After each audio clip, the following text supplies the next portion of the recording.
The rain had been falling for 3 days straight. In Portland, Oregon, late March storms weren't unusual, but this one brought something with it. A sound that cut through the downpour like a knife through silence. Sarah Martinez was walking her dog along Hawthorne Boulevard when she heard it. A meow. Faint, desperate, coming from beneath her feet. She stopped. Listened. There it was again, echoing up from the storm drain grate. Something small was down there, trapped in the darkness, and time was running out.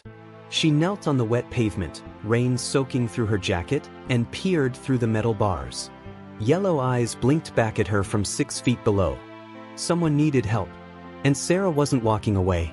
Speaking of help, if you love rescue stories like this one, hit that subscribe button so we never have to leave an animal behind. But let me take you back to understand how this little survivor ended up fighting for her life in the city's drainage system. Storm drains aren't sewers. They're designed to collect rainwater and channel it directly into rivers and streams without treatment. In heavy rain, they become rushing underground rivers, cold and relentless. Cats sometimes seek refuge in these openings during storms, crawling into what seems like shelter, only to find themselves trapped when water levels rise. The grates are too high to jump back through. The tunnels too dark to navigate. And with every passing hour, the temperature drops, the water rises, and hypothermia sets in. This cat, later named Stormy by her rescuers, was a young calico, maybe 18 months old. Her matted fur suggested she'd been on the streets for weeks, possibly months. Feral or abandoned, no one knew. But what was clear was this: she'd made a catastrophic miscalculation. When the storm hit, she'd sought the only shelter she could find. Now, soaked to the bone and shivering violently, her body temperature was dropping by the minute. Cats maintain a normal body temperature between 100 and 2 degrees Fahrenheit. Below 98 degrees, hypothermia begins. Below 90, organs start to fail. Stormy was running out of time. Sarah called 911, her hands shaking, not from cold but from urgency.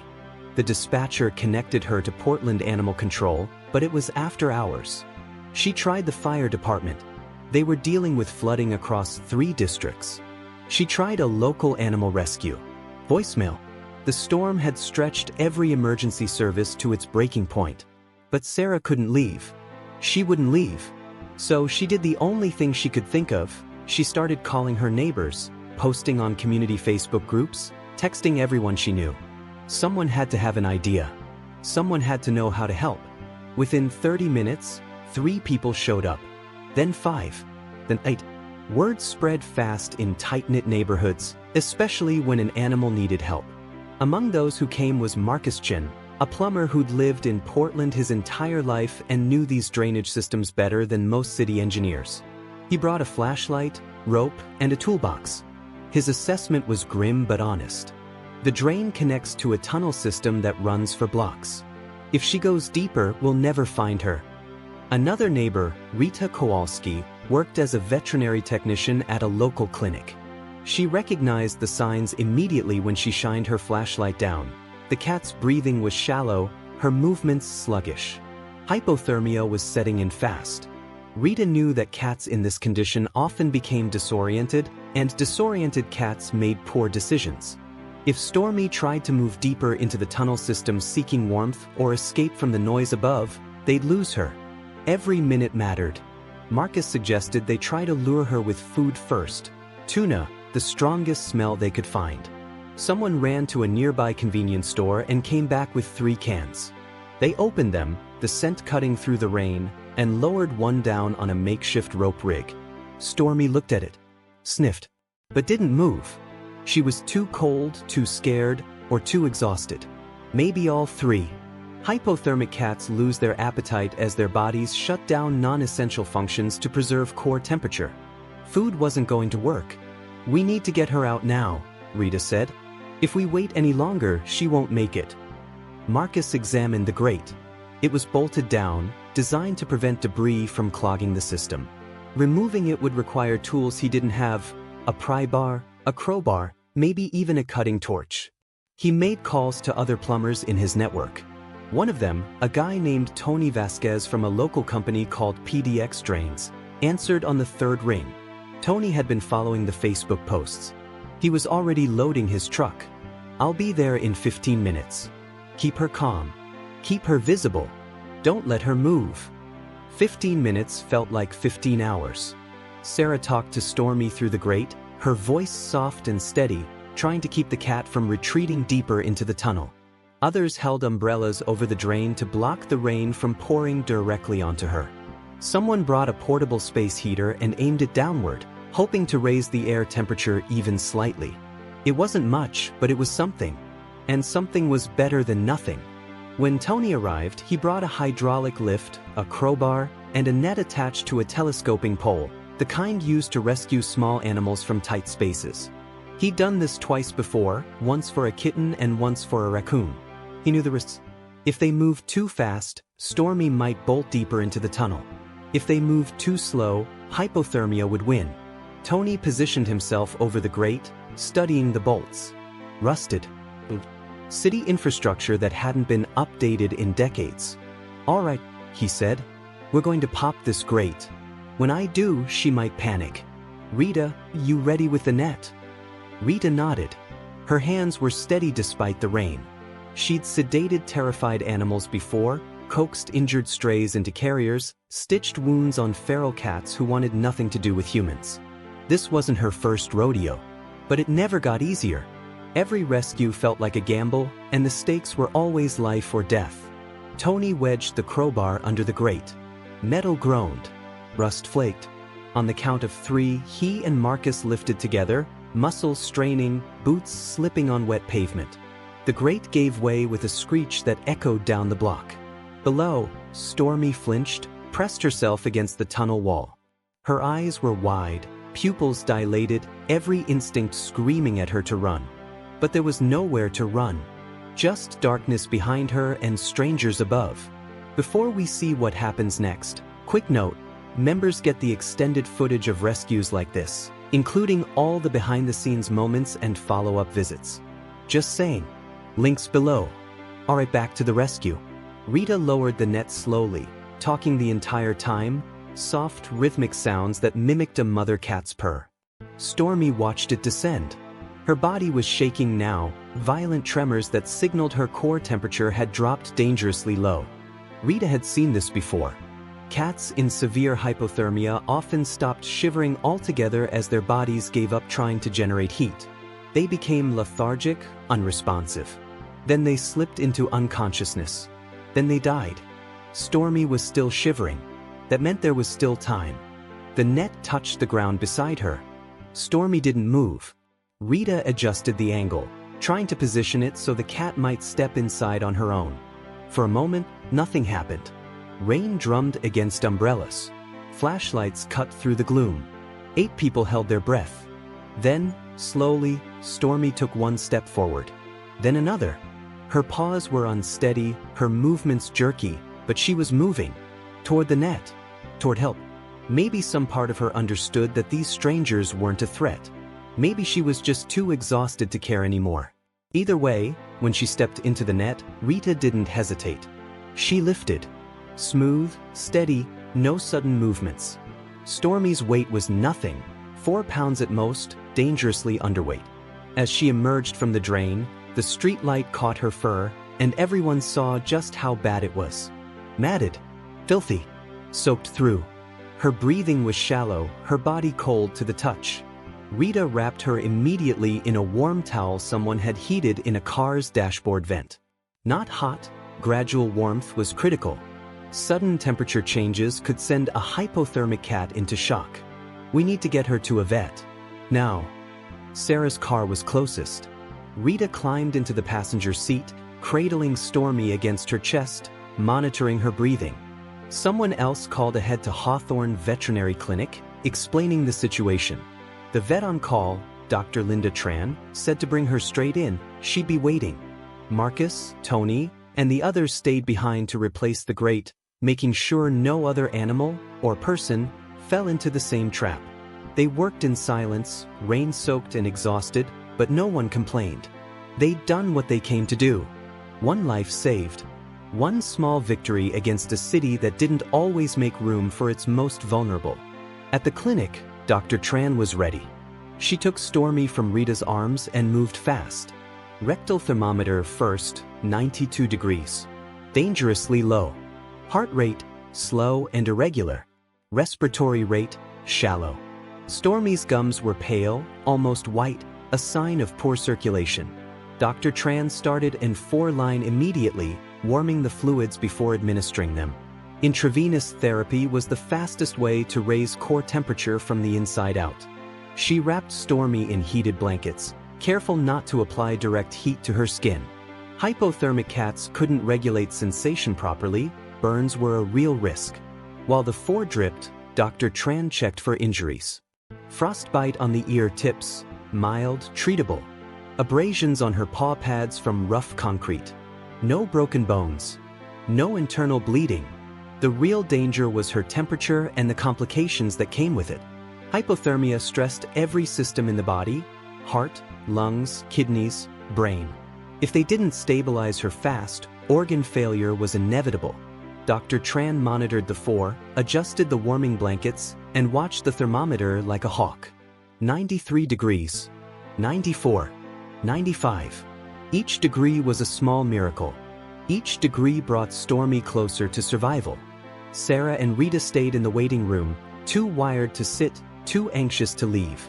They'd done everything right, called for help, coordinated a team, acted fast. But none of that mattered if Stormy didn't make it. Rescue was only half the equation. Recovery was the other half, and recovery took time, expertise, and a little bit of luck.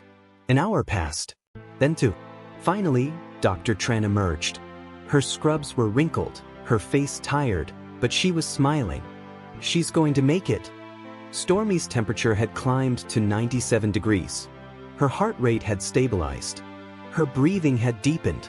She wasn't out of the woods yet. Hypothermia recovery required monitoring for at least 24 hours to watch for complications like pulmonary edema or kidney dysfunction. But the crisis had passed. Stormy had survived the storm, the drain, the cold, and the rescue.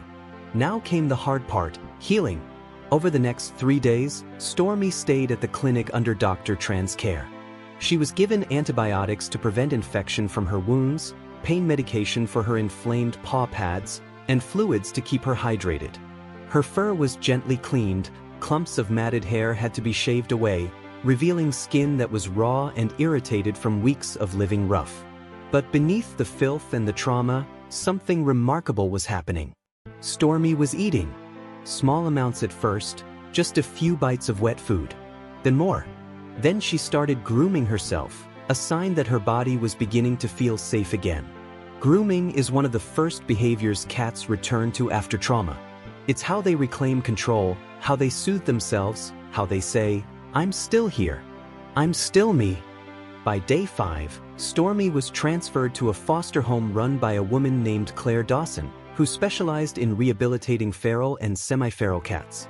Claire had fostered over 60 cats in the past decade, preparing them for adoption or, in some cases, releasing them back into managed colonies where they could live safely. Stormy's future was still uncertain. Was she feral? Could she be socialized? Or would she always be more comfortable at a distance from humans? Claire would figure it out one quiet day at a time. For those of you who want to see Stormy's full recovery journey, week by week, milestone by milestone, that's available to members. We document every step so you can see what happens after the rescue. Links in the description. At first, Stormy hid. She found a spot under Claire's guest bed and stayed there for 2 days, only coming out at night to eat and use the litter box. Claire didn't push. She sat on the floor nearby, reading aloud from novels, letting Stormy get used to the sound of her voice. No sudden movements. No direct eye contact. Just presence. Just patience. On the 3rd day, Stormy ventured out while Claire was in the room. She sat in the doorway watching.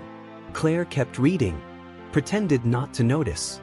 But inside, her heart was doing backflips. Progress. Slow, cautious, but real. By the end of the 1st week, Stormy was eating while Claire was in the room. By the end of the 2nd week, she was accepting treats from Claire's hand. By the end of the 3rd week, she let Claire touch her head. Just once. Just a brief brush of fingertips against her forehead. But it was enough. Stormy wasn't feral. She was scared. There's a difference. Feral cats avoid human contact at all costs. Scared cats just need time to learn that not all humans are threats. Stormy was learning. A month after the rescue, Claire reached out to Sarah. Did she want to meet Stormy? See how far she'd come? Sarah said yes before Claire even finished asking. When she arrived at the foster home, Stormy was sitting on the windowsill, bathed in afternoon sunlight. Her fur had grown back, soft and clean. Her eyes were bright, curious. When she saw Sarah, she didn't run. She tilted her head as if trying to place her, this person whose voice had called to her through the grate, who'd refused to leave her behind. Sarah sat on the floor, hand extended. Stormy jumped down from the windowsill, crossed the room, and pressed her nose to Sarah's palm. "Hey, Stormy," Sarah whispered. "You remember me?" Stormy purred. Claire stood in the doorway, arms crossed, grinning like an idiot. "I think she's ready," she said. "If you're interested." Sarah looked up, confused. Interested in what? Adopting her. Sarah had never planned to adopt a cat. She had a dog, a full-time job, a small apartment. But standing there, looking at this little calico who'd survived a storm, a drain, hypothermia, and 3 weeks of fear, she realized something. Stormy had chosen her that night on Hawthorne Boulevard. Chosen her voice. Chosen her persistence. Chosen to trust when trust seemed impossible. How could she say no to that? 2 weeks later, Stormy moved into Sarah's apartment. The transition wasn't seamless. She hid under the couch for the first day, hissed at the dog for the first week, and knocked over a lamp within the first hour. But she adjusted. Slowly, in her own time, she claimed her space. The sunny spot on the couch. The corner of Sarah's bed. The windowsill where she could watch the rain without fear. She never forgot the storm drain. On rainy nights, she pressed herself against Sarah's side, needing the reassurance that she was safe, that she was warm, that she'd never be alone in the dark again. And Sarah was always there, scratching behind her ears, whispering the same words she'd said that night in the rain. "I've got you. You're safe now." It's easy to walk past a storm drain and never think twice. To hear a sound and assume it's nothing. To tell yourself someone else will help, someone more qualified, someone with the right tools. But rescue doesn't always wait for professionals. Sometimes it starts with one person who stops, who listens, who refuses to keep walking. Sarah didn't have training. She didn't have equipment. All she had was the belief that a life was worth saving. And because she stopped, because she called for help, because she stayed until that help arrived, Stormy got her second chance. Want to support more rescues like Stormy's? Memberships help us keep sharing these stories and connecting people with the resources they need. Links in the description. Thanks for being here. But here's the thing about rescue stories. They're never just about the animal. They're about the people who show up. Marcus, who brought his tools and his knowledge. Rita, who brought her training and her steady hands. Tony, who dropped everything to drive across town in the rain. Claire, who gave Stormy time and space to heal. And Sarah, who gave her a home.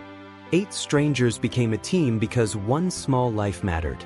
And in a world that often feels too big, too broken, too indifferent, that matters more than you might think. Stormy's alive today because people cared. Not because they had to. Not because it was convenient. But because when they heard that meow in the storm drain, they couldn't walk away. And maybe that's the real lesson here. Maybe the difference between despair and hope isn't some grand, sweeping gesture. Maybe it's just the decision to stop. To listen. To help. One meow at a time.